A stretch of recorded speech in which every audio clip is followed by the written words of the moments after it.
Assalamualaikum warahmatullahi wabarakatuh. Perkenalkan, nama saya Aril Maharani Zulfa Putri, nomor absen 4 dari kelas 12 IPS 3. Di sini, saya akan menjelaskan mengenai revolusi hijau. Langsung saja. Pengertian revolusi hijau adalah usaha pengembangan teknologi pertanian untuk meningkatkan produksi pangan, mengubah dari pertanian yang tadinya menggunakan teknologi tradisional menjadi pertanian yang menggunakan teknologi lebih maju atau modern. Latar belakang revolusi hijau. Revolusi hijau merupakan upaya peningkatan produksi pertanian di seluruh dunia dengan menggantikan teknologi pertanian tradisional ke teknologi pertanian modern. Revolusi hijau ini berfokus pada penemuan varietas bibit unggul biji-bijian seperti gandum, padi, dan jagung.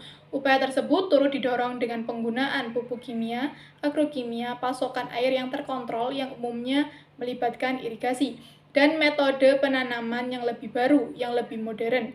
Penemuan varietas bibit unggul dan keterlibatan penggunaan produk-produk teknologi modern ini merupakan satu paket yang harus dilakukan dalam revolusi hijau. Upaya peningkatan produksi pertanian dalam revolusi hijau dilatar belakangi pemikiran Thomas Robert Malthus, seorang tokoh dari Inggris yang memiliki peran di bidang ekonomi politik dan demografi, yang berpendapat bahwa kemiskinan merupakan hal yang tidak dapat dihindari karena semakin meningkatnya pertumbuhan penduduk yang tidak dibarengi dengan peningkatan produksi pangan. Pemikiran Robert ini kemudian mendorong lembaga bernama Ford Foundation and Rockefeller Foundation untuk melakukan penelitian di negara-negara berkembang, seperti Meksiko dan Filipina. Di Meksiko, kedua lembaga tadi mengembangkan penelitian mengenai varietas gandum baru yang dianggap lebih produktif dan lebih tahan terhadap serangan hama. Varietas gandum ini diciptakan melalui penelitian Norman Borlaug di ilmuwan Amerika Serikat yang kemudian disebut sebagai bapak dari revolusi hijau. Penelitian varietas gandum yang digabungkan dengan teknologi pertanian modern akhirnya membuat Meksiko berhasil menjadi negara pengimpor gandum pada tahun 1960-an. Setelah penelitian di Meksiko berhasil, pada tahun 1962, Ford Foundation and Rockefeller Foundation mendirikan sebuah badan penelitian ternama di Los Banos yang dinamakan International Rice Research Institute atau IRRI. IRRI ini kemudian berhasil mengembangkan varietas bibit padi baru yang produktif yang kemudian disebut padi ajaib atau padi IR8. Nah, kalau revolusi hijau berasal di Meksiko dan Filipina, bagaimana dengan di Indonesia ya? Penerapan revolusi hijau di Indonesia. 1. Swasembada beras. Kalau di Indonesia, gerakan revolusi hijau ini terjadi pada zaman Orde Baru. Saat itu pemerintah memasukkan program tersebut untuk meningkatkan hasil pertanian melalui kebijakan modernisasi pertanian. Sekalipun program ini dilaksanakan secara nasional dan intens di masa Orde Baru, tapi ternyata ide mengenai gerakan revolusi hijau ini sudah ada di Indonesia sejak tahun 1950-an. Ide modernisasi pertanian pertama kali digemakan pada tahun 1960 oleh mahasiswa Fakultas Pertanian Universitas Indonesia dalam sebuah kegiatan yang dinamakan demonstrasi massal atau yang disingkat DEMAS. DEMAS merupakan usaha untuk memaksimalkan hasil pertanian agar bisa mendapatkan keuntungan yang tinggi dengan cara menerapkan prinsip-prinsip bertani yang modern di sekelompok petani tradisional. DEMAS pada saat itu menerapkan penggunaan varietas bibit unggul, pupuk kimia, pestisida, perbagian tata cara bertanam, dan penyediaan sarana irigasi yang baik. Kegiatan ini kemudian berkembang dan dikenal dengan nama Panca Usaha Tani. Pemerintah Orde Baru kemudian pada tahun 1964 memformulasikan program tersebut menjadi Program Pembangunan Pertanian dengan nama Bimbingan Massal atau BIMAS. 2. Program BIMAS. Lalu apa saja aktivitas yang dilakukan pemerintah dalam program BIMAS? Melalui program BIMAS, pemerintah melakukan penyuluhan pertanian dan pemberian kredit modal kepada para petani. Program BIMAS ini tidak menyasar petani sebagai individu, tapi lebih ditujukan ke kelompok petani. Kelompok petani ini menjadi objek penyuluhan pertanian mengenai bagaimana cara bertani yang modern dan pemberian subsidi.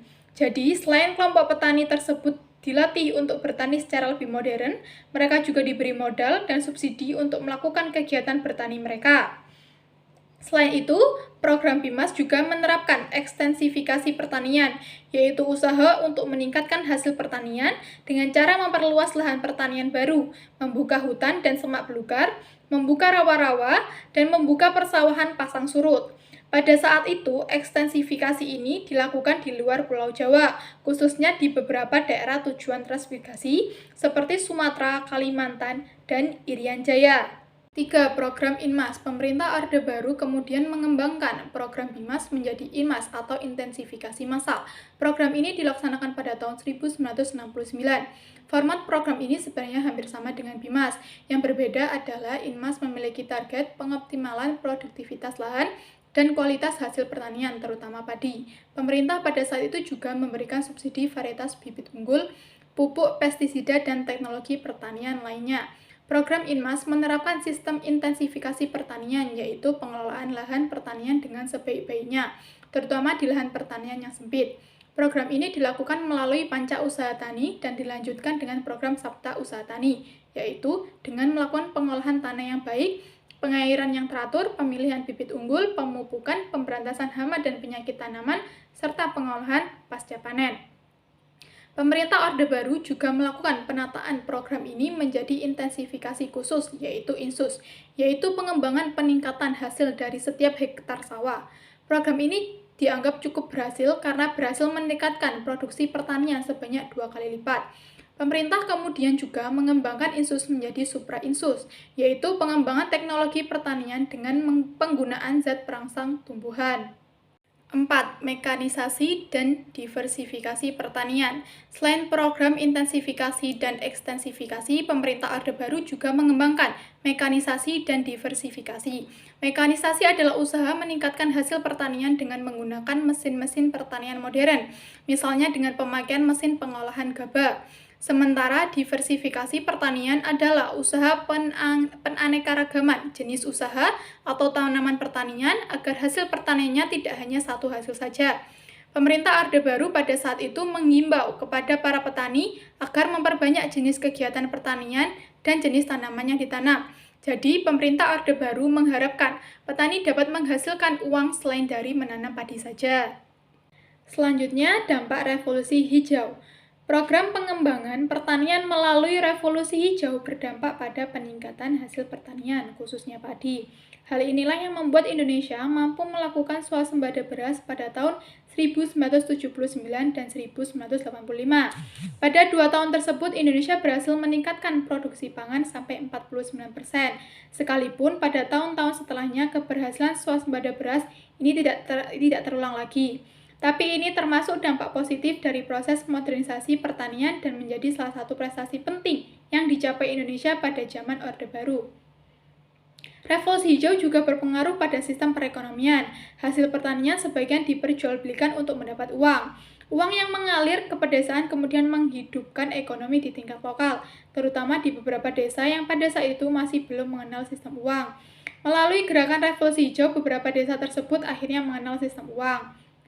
Sekalipun revolusi hijau memiliki dampak positif, revolusi hijau ini juga memiliki beberapa dampak negatif. Dampak negatif revolusi hijau ini paling dirasakan para petani di tingkat lokal. Saat teknologi modern masuk, seperti penggunaan traktor untuk mengelola lahan dan masuknya mesin pengolah padi, para petani lokal yang tidak dapat menyesuaikan diri dengan semua perkembangan teknologi tersebut jadi kehilangan pendapatan sebagai buruh tani. Hal ini terjadi karena pekerjaan mereka mulai tergantikan oleh mesin-mesin tersebut. Selain itu, karena ketergantungan pada pupuk kimia dan zat kimia pembasmi hama, biaya produksi menjadi tinggi dan harus ditanggung para petani. Sekian dari saya, kurang lebihnya mohon maaf. Wassalamualaikum warahmatullahi wabarakatuh. Terima kasih.